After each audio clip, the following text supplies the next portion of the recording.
అక్రమ నిర్మాణాలపై ఎక్కడైతే ఒక సింగిల్ ఫ్లోర్ వేసుకొని పర్మిషన్ తోటి పెంట్ హౌస్ వేసుకుంటే వాటన్నిటిని కూడా కూల్చివేస్తున్నారు, అలాగే వాటిలో వెకేట్ చేస్తున్నారు.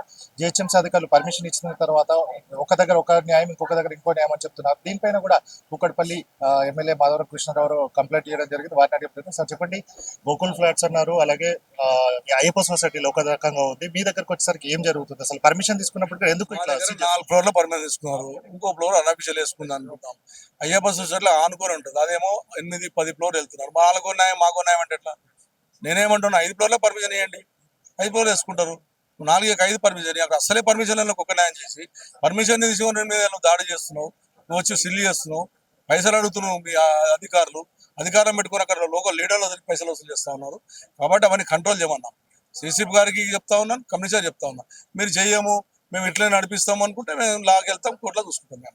అలాగే హౌసింగ్ బోర్డుకు సంబంధించి దాని ప్రైవేట్ ప్రాపర్టీలో రోడ్డు చూపించారు కదా, దానికి సంబంధించి 2.5 ఎకరాల ల్యాండ్ కేపీఆర్ వికాన్ ల్యాండ్ నేను ముఖ్యమంత్రి గారికి ఇచ్చాను, మంత్రికి ఇచ్చాను, అందరికి ఇస్తే ఫినిషింగ్ వేస్తున్నాను. అందులో బిల్డింగ్ పర్మిట్ ఇచ్చారు, ఎల్ఆర్ఎస్ కట్టించుకున్నాను. ఎవరిది తప్పు?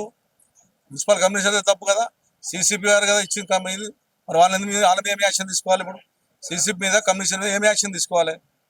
మీరు ఒక పోరేసినందుకే నువ్వు ఇవ్వాలి, ఇట్లా చెప్తున్నావు. నీకు ల్యాండ్ రోడ్డు లేకుండా నువ్వు పర్మిషన్ ఇచ్చావు, నీ మీద ఏమి యాక్షన్ తీసుకోవాలనేది నా డిమాండ్. వాళ్ళ రకంగా చేయకపోతే మాత్రం ఖచ్చితంగా సీరియస్గా తీసుకుంటాం.